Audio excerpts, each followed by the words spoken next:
प्रत्येक मराठी घरात पुरणपोळीच्या स्वयंपाकात केलीच जाते ती कटाची आमटी. तुमच्याकडेही करतात तर व्हिडिओला लाईक नक्की करा. आता कटाची आमटी करायची म्हणली की त्यासाठी लागते ते डाळीचं पाणी, म्हणजेच कट, म्हणजेच पुरणासाठी जी आपण डाळ शिजवतो तिचं पाणी.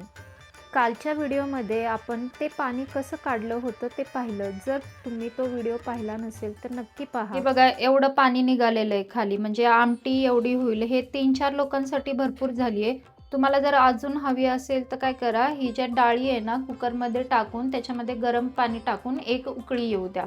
म्हणजे एक 5-6 लोकांसाठी हवी असेल तर अजून जास्त पाणी निघेल त्याच्यामधून. आमटी करताना काय करायचं, आत्ताच एक्स्ट्रा 2-3 चम्मच डाळ काढून घ्यायची आहे, म्हणजे ते आमटीमध्ये आपल्याला डाळ टाकता येते. एवढी डाळ मी बाजूला काढून घेते.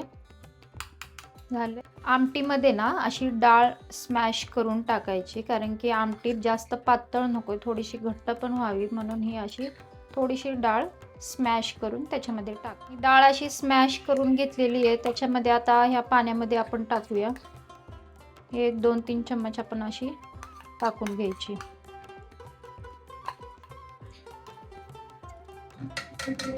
हे तोपर्यंत साईडला ठेवूया. आता आपण कटाची आमटी करताना आता मी बघा काय काय घेतलेलं आहे साहित्य. ही आहे कोथिंबीर, 3 टोमॅटो, हा ओलं खोबऱ्याचा तुकडा घेतलेला आहे एवढं, हे लसूण सोलून घेतलेलं आहे, 3-4 गड्डे आहेत ह्या, आणि हे अद्रक घेतलेले आहे, आणि कढीपत्त्याची पानं. आता काय करायचं, ह्याच्यामध्ये कोथिंबीर, अद्रक, ओलं खोबरं आणि लसूण. लसणाचं काय करायचंय, ह्याच्यातलं अर्ध जे लसूण आहे ते फोडणी करताना बारीक ठेचून आपण टाकणार आहोत, आणि हे मिक्सरमध्ये एवढं टाकायचंय. आता ह्याचं आपण मिश्रण करूया. चला मिक्सरमध्ये. हे बघा, हे मी असं बारीक करून घेतलेलं आहे. ओलं खोबऱ्याचे असे बारीक काप करून घेतलेले आहे. त्याच्यामध्ये लसूण आहे, अद्रक आहे. आता ह्याच्यामध्ये आपण कोथिंबीर टाकूया. ह्याची आता बारीक पेस्ट करून घेते. हे अशी बारीक पेस्ट करून घेतलेली आहे, जास्त पण बारीक नाही केलेली आहे. ही अशी पेस्ट बनेल याची. आता मी फोडणीची तयारी करते. आता हे आपण 3 माप टाकायचे. हे तेल, हे 3 माप तेल टाकून घेते मी.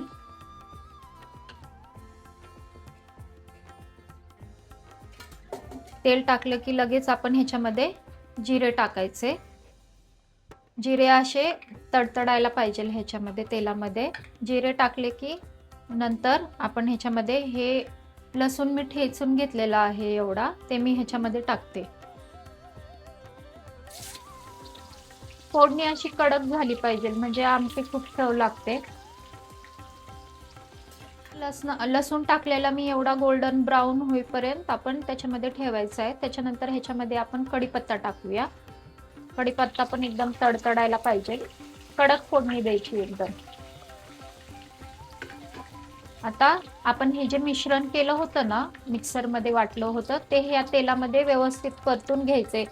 ह्या मिश्रणाला असं तेल सुटेपर्यंत आपण ह्याला भाजून घ्यायचे.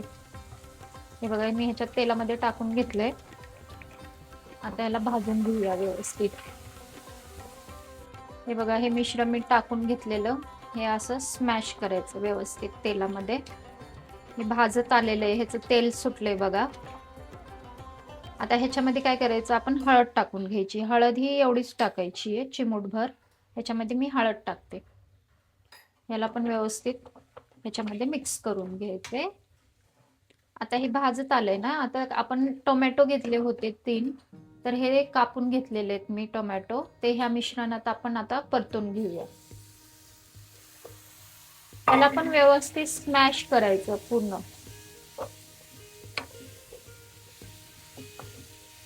हे असं दाबायचं मध्ये आधी, पूर्ण हे विरघळेपर्यंत व्यवस्थित ह्या मिश्रणामध्ये असं दाबत राहायचं.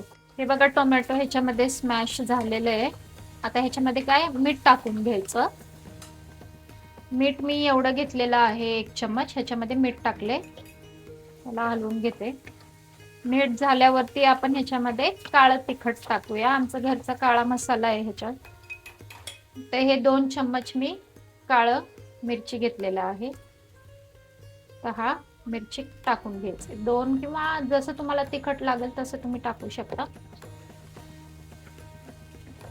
आणि आपण जे पाणी काढून घेतलं होतं ना आमटीसाठी, ते पाणी मी ह्याच्यामध्ये ओतते आमटीमध्ये आता.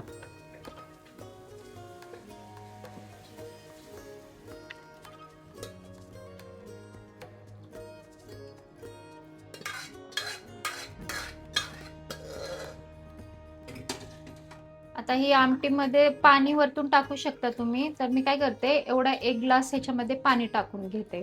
आणि जेवढी जास्त आमटी तुम्ही उकळवाल त्याला चव छान येते. त्यामुळे ह्याला ना उकळून घ्यायचं मोठ्या गॅसवरती, चांगली उकळून घ्यायची.